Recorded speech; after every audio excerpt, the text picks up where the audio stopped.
Profit छूट ना जाए, उसको 20,000 प्रॉफिट बहुत ज्यादा लगेगा सर। हालांकि उस ट्रेड की पोटेंशियल 50,000 होती है। अब 20 में या 16 में उसने फोमो में लॉस प्रॉफिट बुक कर लिया, जो रिमेनिंग अमाउंट है 50,000 माइनस 16,000 वो रियल लॉस है सर जी। बट ये कैलकुलेशन में आता ही नहीं है। बट वो है भी तो कितना रिस्की। मान लो 20,000 लगाया, अब वो 50,000 तक जा सकता है, बट वो जाएगा दोपहर में 3 बजे और मैं लेके बैठा हूँ, मान लो, या दोपहर में 1:30 बजे जाएगा, मैं लेके बैठा हूँ ट्रेड सुबह 10:30 बजे। तो अब वो दिन भर रुकना, जिसमें वो हजारों बार धड़कनों को ऊपर नीचे करता है और उसको लगा के छोड़ दिया। मैंने तो कई बार ये भी जब मैंने आपकी तरह काफ़ी इसको सीखने की कोशिश की थी, क्योंकि मेरे को इतना है कि मेरे कई सारे कस्टमर्स मुझसे सवाल पूछते हैं ना, मुझे ट्रेडिंग में कोई करियर बनाना है, मेरा बहुत अच्छा करियर भगवान की कृपा से है, लेकिन एक इंटरेस्ट था, क्योंकि नई नई चीज़ें पता होनी चाहिए, क्योंकि लोग पूछते हैं। तो मैंने जब कई बार ऐसा भी सोचा है, कई ट्रेड पंडितों के साथ बातचीत करके कि ठीक है भाई, आज ये ऊपर जाएगा, 50 पॉइंट ऊपर जाएगा, लगा के भूल जाओ। लगा के 1 घंटा भूले जब तक, तो देखा तो आपकी कैपिटल आधी हो रखी है, और वो ऊपर भी जा रहा है, तो उसमें वो जो डिके है, प्राइस डिके, जिसको थीटा बोलते हैं, वो भी हो रहा है। तो फिर इन सबको संभालते संभालते एक एवरेज ट्रेडर तो मर ही जाएगा। देखिए, it's a lack of knowledge.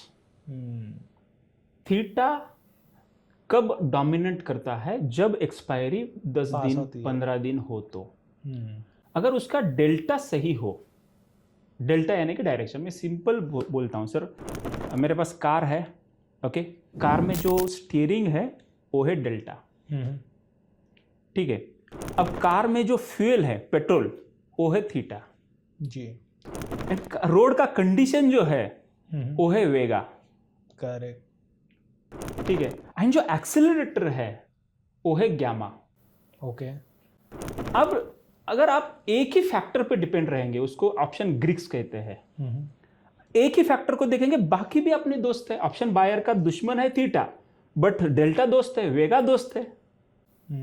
Volatility जब बढ़ती है तो प्राइस भी बढ़ते हैं जी, मोमेंटम आता है तो प्राइस भी बढ़ते हैं। तो ऑप्शन बाय करते समय कम से कम 15 दिन एक्सपायरी के आगे का बाय करें। अच्छा, मतलब आज मैं जो ट्रेड लूं ऑप्शन ट्रेडिंग में, ऑप्शन बाइंग में, वो आज जो मार्केट खुला हुआ है कॉन्ट्रैक्ट, उसका लूं ही नहीं इस वीक वाला। एक्सपायरी नजदीक है ना सर, 7 दिन का ही है, 5 दिन का ही है इनफैक्ट। एक सिंपल बोलता हूं सर, मान लो हम दोनों को दिल्ली जाना है। अब हमारे पास कई सारे साधन है, बट हम रेलवे से जाने का प्रीफर करेंगे। अब रेलवे में जाना है तो हमको क्या करना पड़ेगा? रिजर्वेशन करना है। तो वो रिजर्वेशन करने से हमको फ्यूचर डेट का कॉन्ट्रैक्ट मिल रहा है आज, करेक्ट, तो वो हो गया फ्यूचर। ट्रू। अब हमको एयरपोर्ट से जाना है तो हम क्या करेंगे? अपनी कार पार्क करके एक कैब से जाएंगे। कैब को जाते समय हम कुछ प्रीमियम बुक करेंगे कैब को, कि मान लो 10,000 हम पे कर रहे हैं कि हमारी कैब फिक्स है, बाद में हमको उसको 50,000 देना है, वो अलग बात है। तो हम वो 10,000 जो दे रहे हैं वो है हमारा प्रीमियम, ओके।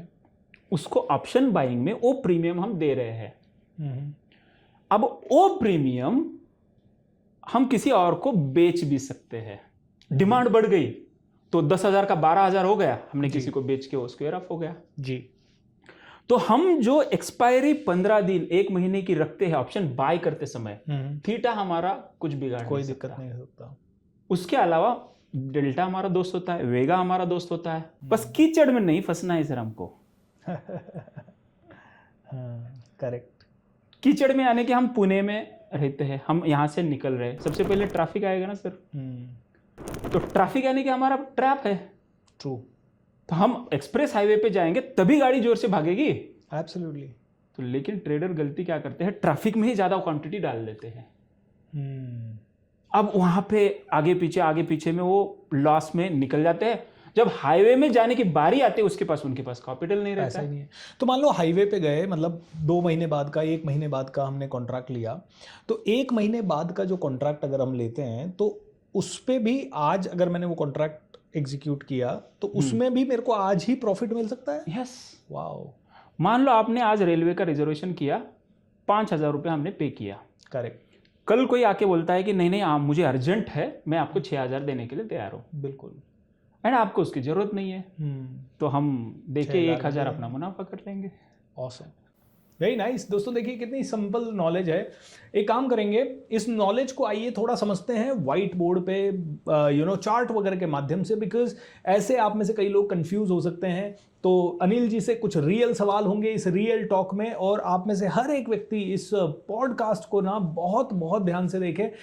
जैसे मेरे लिए ये बहुत अच्छी बात है कि ऑप्शन ट्रेडिंग अगर हम कर रहे हैं तो 1 महीने या 15 दिन आगे का कॉन्ट्रैक्ट आप लो तो थीटा डेफिनेटली, ये तो पता है कि theta will not impact that, लेकिन कभी बहुत कम लोग सोच पाते हैं कि यार 2 हफ्ते बाद का कॉन्ट्रैक्ट ले, क्योंकि वहाँ वॉलेटिलिटी है नहीं, तो प्राइसेस बहुत स्लो मूव करेगी एंड शायद आपकी कैपिटल में उतना ग्रोथ नहीं दिखेगा। अभी ऑप्शन सेलिंग से रिलेटेड भी कई सारे सवाल हम अनिल जी से करेंगे एंड बहुत सारी चीज़ें। तो आइए चलते हैं बोर्ड के ऊपर and let's understand from Anil ji even more clearly.